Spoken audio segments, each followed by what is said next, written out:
Mars Investigations.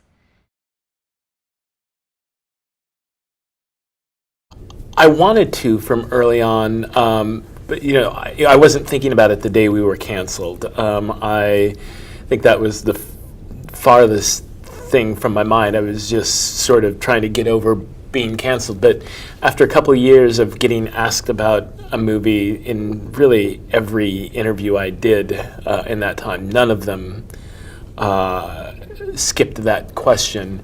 I started thinking more and more about it, and I would hear from fans who were eager to see it. So if it didn't immediately come to mind, it did pretty shortly after the cancellation. Euphoric, disbelief, overwhelmed.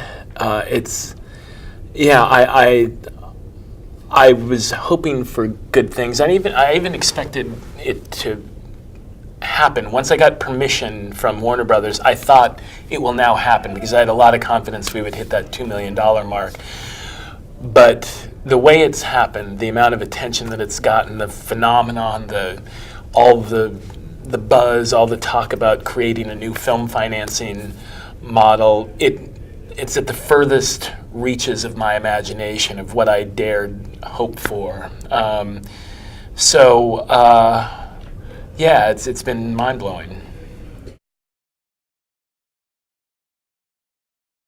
That's really hard to say. And the movie makes a real point of saying Veronica did not work another case after we saw her in season 3. So in those intervening 7 years, the movie suggests that there's been no more detective work. So it definitely would have been a bit different because if we would have been a series, she would have been working as a detective. But I do think that this is at least one likely outcome.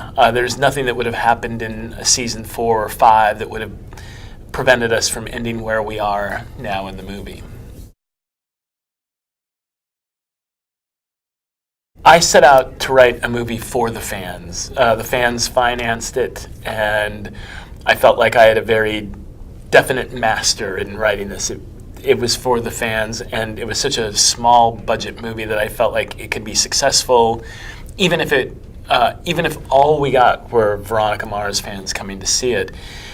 But along the way, as the movie picked up buzz, and as we had good early test screenings, and we got the big haul at Comic-Con and the Entertainment Weekly cover, suddenly the studio started suggesting, hey, maybe we could make this movie go a bit wider, and so it became the big question in the editing room. With every scene, I had to ask myself, am I cutting a movie for the fans, or am I cutting a movie for a wider audience? And then we did some things to try to attract a wider audience. We have like a 2-minute recap at the beginning of the movie to try to bring new people up to speed.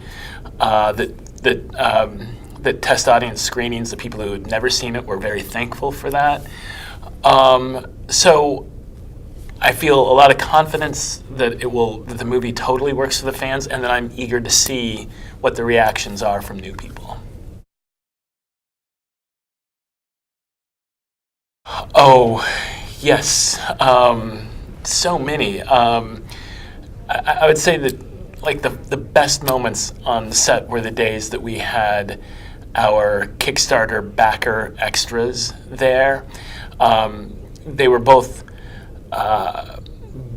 big scenes. If we had Kickstarter backers, it meant it was something like a reunion scene or a reunion after party scene.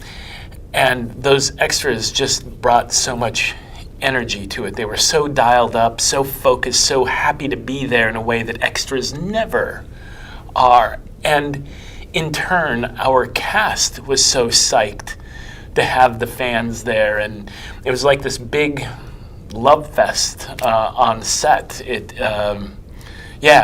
some of the best moments I've ever had on a film set. What are you gonna do, just stand down on me? Don't you think that's gotten a bit old? Original enough for you?